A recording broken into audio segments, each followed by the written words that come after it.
Welcome to episode 12 of Educational Assessment with Professor DeNobile. I'm your host, Professor DeNobile, your humble host. So happy to be here. This is episode 12. It's the last one in module 3. Uh, Coming attractions, guys. You next week you have your module 3 assessment. Then we start the last module before the final. Oh yeah. It's coming, guys. We're almost there. By the time you get to this particular lesson, this is the week before my spring break. I'm making this during your spring break because I'm working during Wyoming spring break. I'm so excited about that. But anyway, let's get to episode 12, creating useful scoring guides. I was nerding out last episode, and I gotta say, I'm going to kind of nerd out a little bit again because the scoring guides are actually pretty cool when you see the different options that you have in creating scoring guides to your tests. So we're going to be looking at checklists, rating scales, rubrics, and these are like only if you're a teacher, you're like, oh my God, this is going to be so much fun right now. So here we go. So checklists are a list of present or absent skills that you're looking for in either a particular assignment, or maybe it's an observation checklist. That's there as well. It's a sequence of concepts or skills. It's in a format that can be used to assess learning, plan or evaluate instruction, and keep records. As I also said, uh, observations, like checklist observations, are really good for like physical skills, because you could just go around check, while during class. It can be used with children of diverse ages and abilities, teacher created or published, performed quickly, unidimensional, multidimensional. They're very versatile. They're very nice to have if you know how to create them. So, for example, this is a for persuasive text discussion. Again, this is for assessment purposes.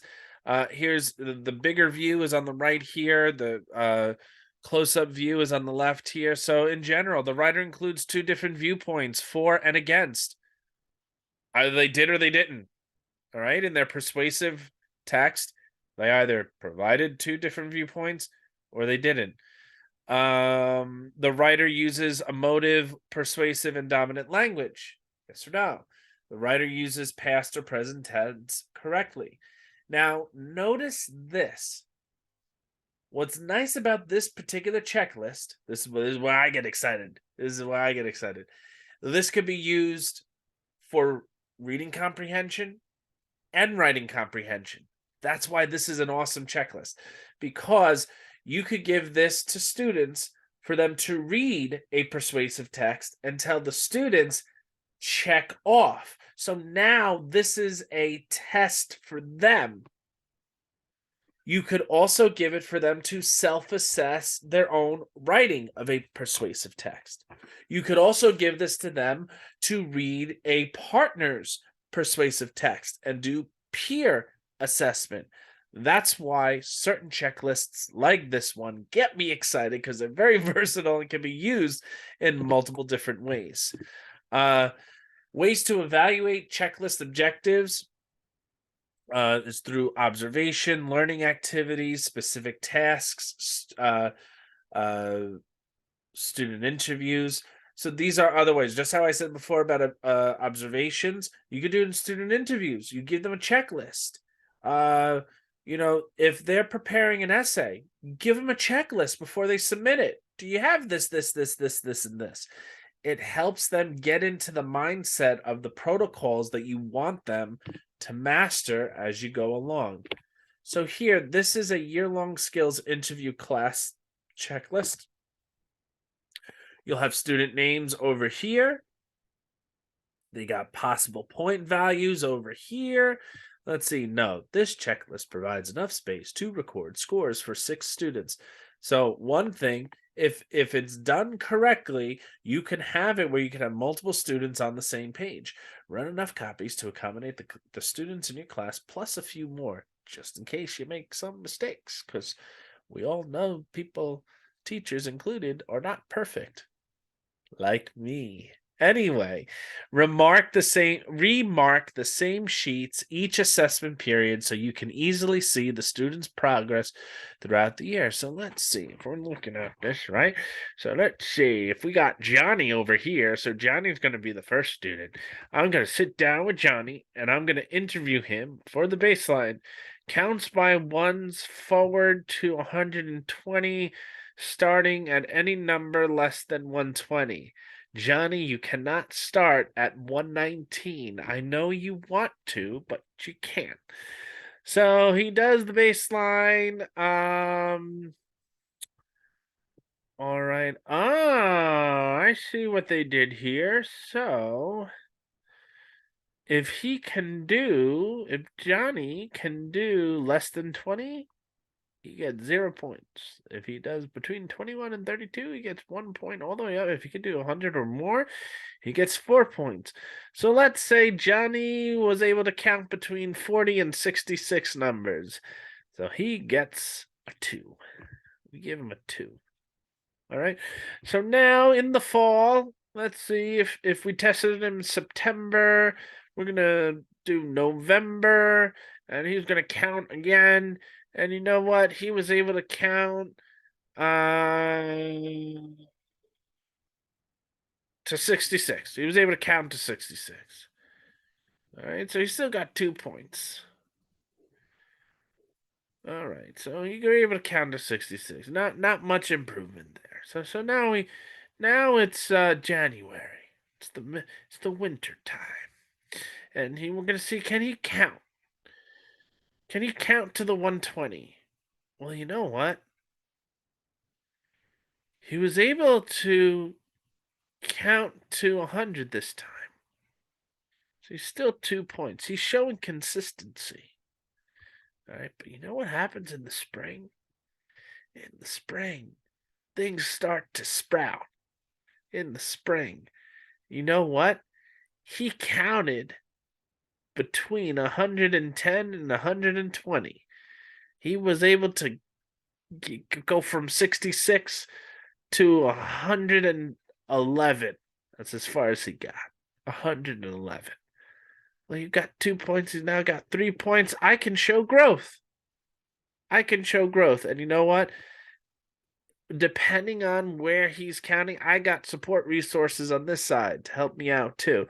So that's why this check, and I can now do it with Johnny, with Marie, with Deborah, with Evan. I can do multiple students at a time. You know what? This is an elementary school class. Maybe I only have 20 kids for the year. So 6, 12, 18, 20. I only have to make 4 copies of this. All right. I can carry on 4 copies of this sheet of paper. If I was carrying around 20 copies of this paper, it may get a little out of hand, but I can do 4 copies of this paper. Steps in checklist design. First, determine the major categories to be included in the checklist. Then identify skills to be included, the desired and specific actions, the list of target behaviors, add if necessary. Sequentially organize the checklist. This is about arrangement. You want to be able to work from top to bottom. Don't set up the checklist where you're going pew pew pew pew pew pew pew pew pew pew pew pew pew all around. No, no. Stop it. Stop it. Calm down. It's not about being creative. It's about organization and being able to get those numbers after you're done. The yes, no, and record keeping. That's, again, it depends on like how you're checking off. Advice for developing checklist. Items should stress easily observable features. Don't make it complicated. Simple is better. Item sequence should match the natural order that will likely to be followed. Pew, pew, pew. No. It's not a roadmap. It's not a roadmap. It's not about going across country. You're trying to just go top to bottom. Just top to bottom. Make it simple. Wording should be unambiguous and clear. you don't want to think too much into the declarative sentences. It should just be right there.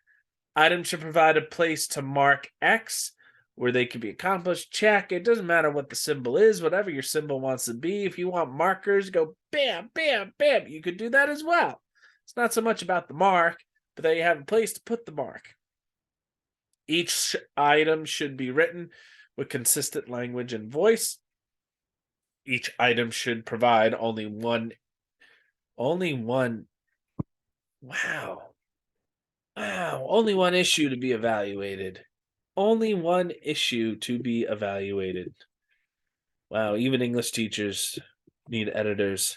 So shout out to my editor. We need editors too. Each item should appear in only one location on the checklist.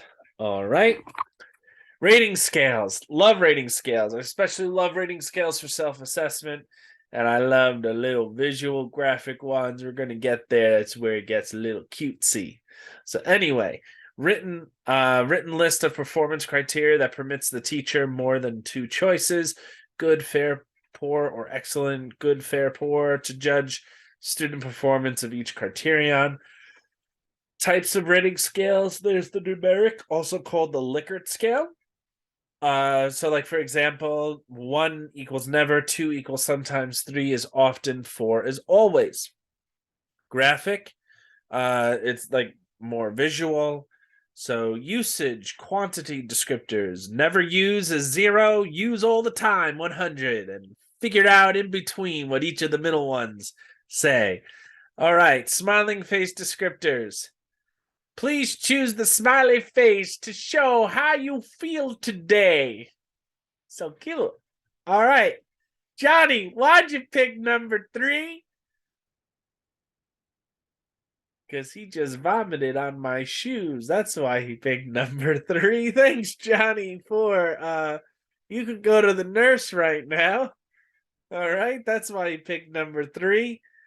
Visual graphic scales are really good with younger kids. Believe it or not, the older kids like them too.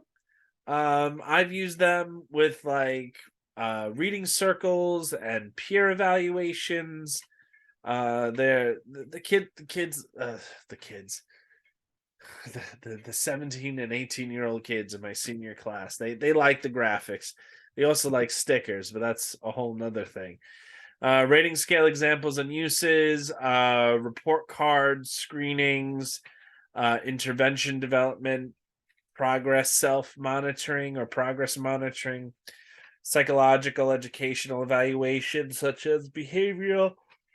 Excuse me, it's getting late over here. ADHD and autism. So, for example, the 4-finger rule. How am I doing? I got it, and I can teach it to a friend. 3, I get it. I can do it by myself. All right. I get some of it. I might need some help. Deuces. And then 1, I don't get it. I need help. Teacher, come to me because I need help right now. What's cool about hand signals, by the way, such as this, is that you can teach this hand signals at the beginning of the school year. And you could do this in elementary school, middle school. Some hand signals even work for high school. You gotta be choosy because kids sometimes think it's for little kids, but some hand signals work too. So, for example, all right, you teach them the how am I doing hand signal, and then now you could do a check for understanding with the hand signals all throughout the year, almost every lesson. Okay, guys, 4-finger choice. How you doing? How you doing? You got it? Can you teach a friend? Okay, Johnny, now that you came back from the nurse, go and help Deborah in doing it. Whatever we're doing. I forgot what we're doing because I got distracted by your vomit on my shoes. All right, moving on. The 5-finger rule. You got the 5-finger rule for reading a text to see if it's the right fit for reading. So, for example, if it is way too easy is 0. If it's an easy book, if it's a good choice, you might need some help, but it's still a good choice. 4, it may be too difficult to read and understand. You may need help reading it. And then 5 is probably way too difficult, but I like the 5 because like I'm gonna take my whole hand and put it back on the shelf because I ain't reading that book. That's way too difficult for me. So that's the 5-finger rule. So, advice for Likert type rating scales: begin with a measurement goal. Why are you giving them the test? Why are you giving them this evaluation? Write several simple declarative statements about the topic. Develop between 3 to 7 phrases, picks, expressing a degree of agreement with declarative sentences. You will notice, I want you to see here, for example, the software I wanted was easy to find and give you level of agreement on the side. You want to decide whether or not you want to have unsure or undecided. The reason for this is this. Oftentimes, when you give undecided, a lot of people simply vote down the line. Sometimes what I like to do is I'll give 4: strongly disagree, disagree, agree, strongly agree. That means that I'm forcing to pick a side, for you to lean one way or the other. Why is the middle choice very good? When I get questions like this, I will often use the undecided or the middle choice in order to show that whatever you're asking me, I'm not decided one way or the other, or it's like a both and or an either or, the way that I'm interpreting it in my mind. So, for example, I was taking a personality test the other day because like those old 17 magazine surveys, and the question was something like to the effect of, I like to perform tasks on my own. Strongly disagreed, disagree, undecided, agree, strongly agree. Well, I put the middle one because I like to work on my own, but I also like to work in groups. So that's oftentimes, it depends on like what's the purpose. The purpose will dictate how many you put there. So bad examples and good examples. So for your sentences, I understand my vocabulary. Well, what does that mean? Good examples. I know my sight words.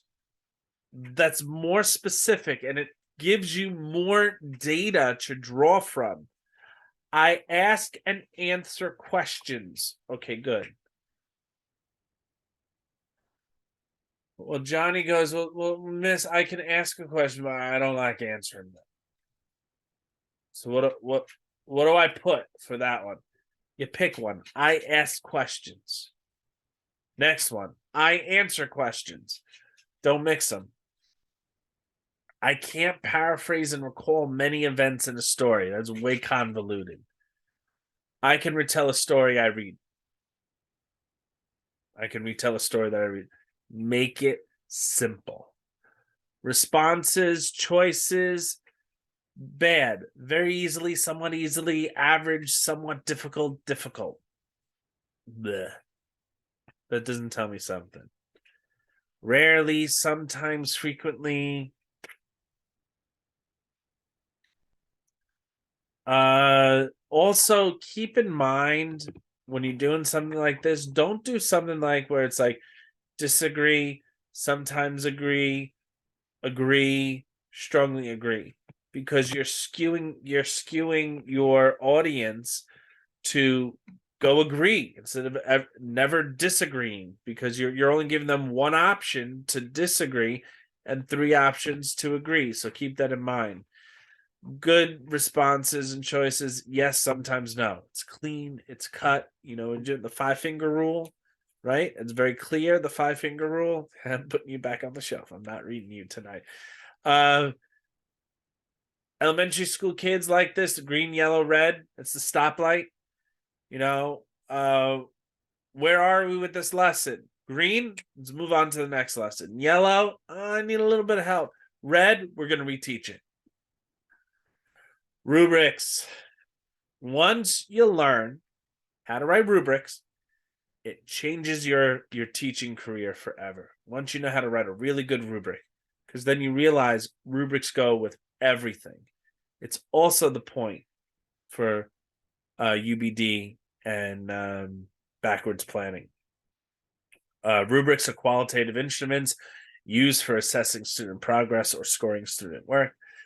They're a set of guidelines that distinguishes product or performances of different quality and includes a set of descriptors that define what to look for at each level of performance and indicators providing specific examples or things to look for. As we have said in a previous presentation, rubrics are aligned to the standards, which means rubrics are not only scoring tools, they are learning tools. If you do not give the rubric to the students before they do their assignment, you're wasting everyone's time. Rubrics provide guidelines. It's a scaffold. It helps them see, oh, this is how I'm being assessed. This is what my teacher is looking for. This is what I need to do. Rubrics are important for the learning as well as the scoring. I like a little single point rubric, a little cute little rubric right here. This is a single point rubric. All right, this is a baby rubric. It's a formative assessment tool for learning. So here you go. You got your glows and grows. I love glows and grows. I had a mentor a couple of years ago who taught me about glows and grows, and that's it. I've fallen in love with it. It's how I like to give feedback, whether I'm a teacher, whether I'm in leadership and coaching teachers. It's just, they're simple. They make sense. So here, a single point rubric is, we have a list of criteria and we're going to give glows and grows based off of those one criteria and going down the list. That is a single point rubric. They're very simple to construct, but they're very efficient and effective. Then you have the holistic rubric. Traditionally, when we think of holistic rubrics, this is what we're really talking about when we're talking about rubrics. Most of the rubrics that you're going to see in your career are holistic rubrics. They're summative assessment tools to evaluate the overall product or process. So breakfast and bed, holistic rubric. If you want to get a score of 4, all food is perfectly cooked, presentation surpasses expectations, and recipient is kept exceptionally comfortable through the meal. I'm liking this rubric. Haha, I like food rubrics. It's a food brick. No, that was horrible. I'll keep my dad jokes to myself. But anyway, so 4, 3, 2, 1. And this is a simple holistic rubric. This is the type of rubric that it's an analytic rubric.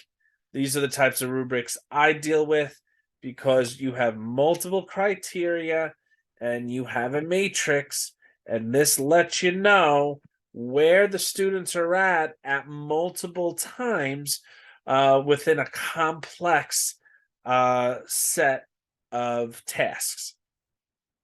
So the analytic rubric is very good in trying to assess multiple standards at a time. That's really the beauty of this type of a rubric. And by the way that you write the descriptors for each part, it really helps the students be able to know exactly where they're strong, where they're lacking, where they need to improve in. I normally don't tell you to open up the slides. I highly recommend you go open up the slides and look at these different links. These different links will be very helpful in looking at different types of rubrics. Steps in rubric development. Start with your first criteria based upon your learning targets. Rewrite the learning target in student-friendly language for mastery level. Think quality, proficiency, proficient, or at standard. It should be noticeably aligned with the standard. Hint, use the language of the standard. That's why it's there, for you to use the language. Plus, if your student is expected to master the standard, they should know the language of the standard in student-friendly language. Go above or below the standard. Above means stretch where possible. We talked about stretch standards in a stretch standards, stretch level, stretch mastery. I think it was stretch standard. In a previous presentation. Quality above all else. All right. Don't turn your rubric, which some teachers end up doing, where they go, well, if you use 3 vocabulary words, Johnny, you got it. But if you use 5, then you really got it. Like, it's not about quantity. It's not about how often they do something. It's about how they do it. So make sure the rubric is worded in such a way where it puts quality over quantity. And note the number of items that you're looking at in your rubric. Complete and repeat. And you're going to be doing this your whole career. 16 years of teaching. I've probably written at this point 100 different rubrics, 200 different rubrics. I probably more. Probably almost 1,000 at this point, because one, like, that the rubric is your job. Really, the rubric is your job as a learning tool, as an assessment tool. It helps you with grading. There's pros and cons to the rubrics. Some of the pros includes it provides guidelines for quality, student work, performance. They're flexible and adaptive. They guide the student's effort before completing the work. As I said, it's a learning tool. They're translatable into grades, and they can discuss work with parents and students. However, initially, they may be difficult to determine the scoring criteria. They may use inappropriate criteria or fail to modify the criteria, and they may focus on quantity rather than quality. Holistic rubrics may not be valid and reliable based off how they're written.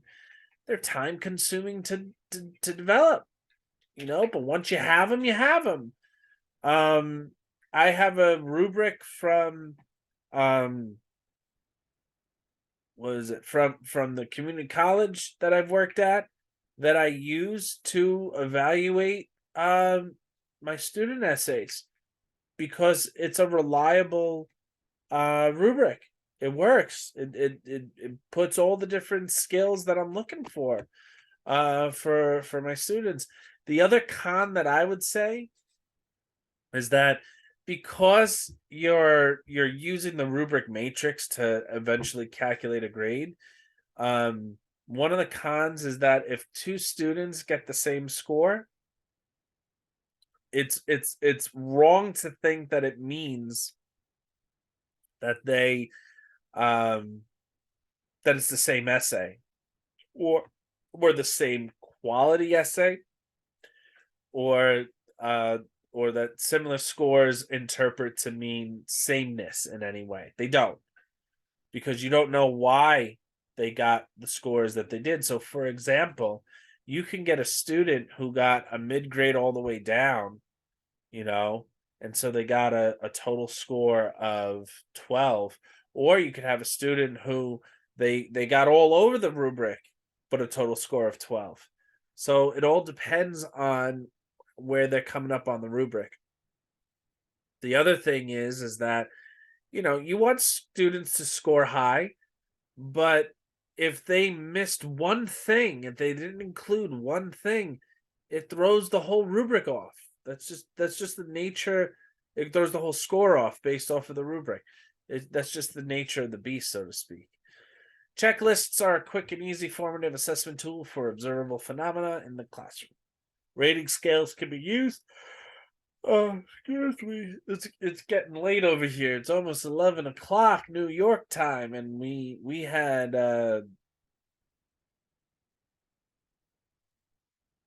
it's not daylight savings time. No, well we lost time this weekend. It's daylight losing time. That's what it feels like to me. I'm really tired this week. Rating scales can be used as a form of reflection and self-assessment.